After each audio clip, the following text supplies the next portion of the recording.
7h35 sur Happiness, il est de retour avec ses savoirs inutiles, donc indispensables, ses histoires complètement folles, loufoques, dingues, extraordinaires. C'est Damien qui est avec nous. Et Damien, aujourd'hui, tu vas nous raconter une histoire, celle du sergent Siwash. Mais le sergent Siwash, ce n'est pas n'importe quel sergent, il a une petite particularité, mais laquelle, Damien? Bonjour.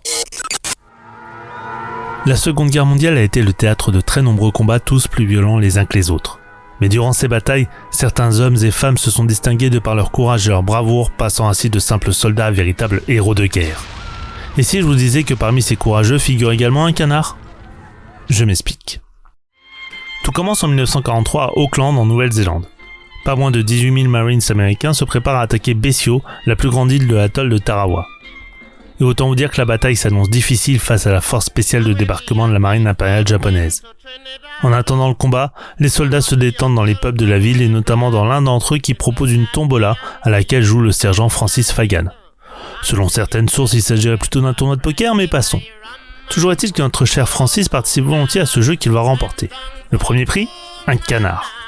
Immédiatement, et sûrement aidé par la bière que le sergent Fagan appréciait tout particulièrement, l'animal est baptisé Sea-Watch et est adopté comme mascotte de la 2e division des Marines. Très rapidement, le canard est alors traité comme un véritable compagnon de combat auquel on sert également de la bière. Fagan dira même à la presse « Sea-Watch ne peut pas refuser un verre gratuit.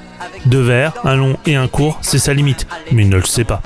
En revanche, il ne touche pas à la bière pression, et elle doit être tiède, comme en Nouvelle-Zélande. » Totalement intégré à la troupe, le canard choquera malgré tout ses camarades qui, le prenant d'abord pour un mâle, verront l'animal commencer à pondre des œufs. C'est ainsi que le 21 novembre 1943, l'assaut est donné et Sea-Watch en fait partie. La bataille fait rage et les Marines arrivent difficilement à occuper 3 zones de débarquement à la fin du premier jour.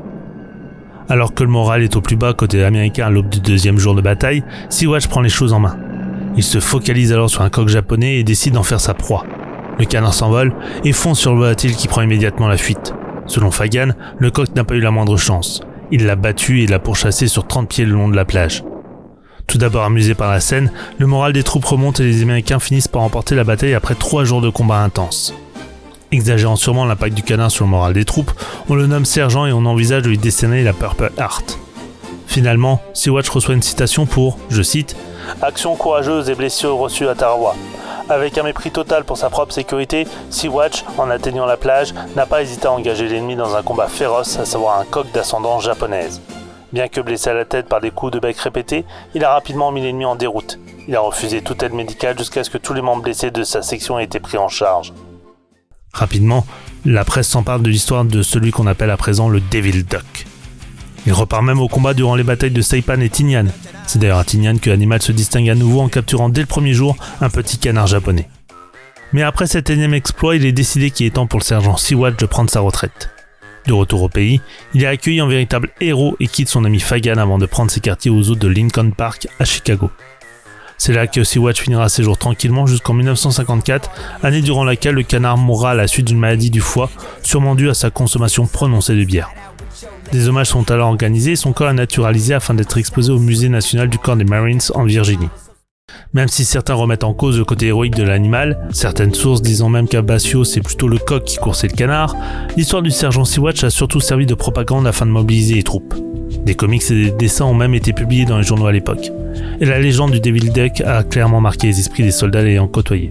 Cela montre surtout à quel point pour continuer le combat, les soldats avaient besoin des symboles les plus anecdotiques, même lorsque ceux-ci ne cassent pas 3 pattes à un canard. Ah, les canards, on les sous-estime beaucoup, les canards, et pour toi, ils sont très très forts. Merci Damien pour cette chronique à retrouver en podcast sur le site et l'appli Happiness Radio et les plateformes de streaming. Damien, on te retrouve ce soir à 19h pour toute l'actu pop culture. Peut-être qu'il y aura des canards, je ne sais pas, mais en tout cas, ce qui est sûr, c'est qu'il y aura l'équipe dans l'entre-deux geek. À ce soir, Damien, merci beaucoup. Dans 3 minutes, on parle de canards là à l'instant, on va parler de chauve-souris. Ouais, pour un beau rendez-vous à ne pas louper, on va en découvrir des chauves-souris, on va les observer d'ailleurs. Je vous en parle dans votre agenda culturel du réveil après ça.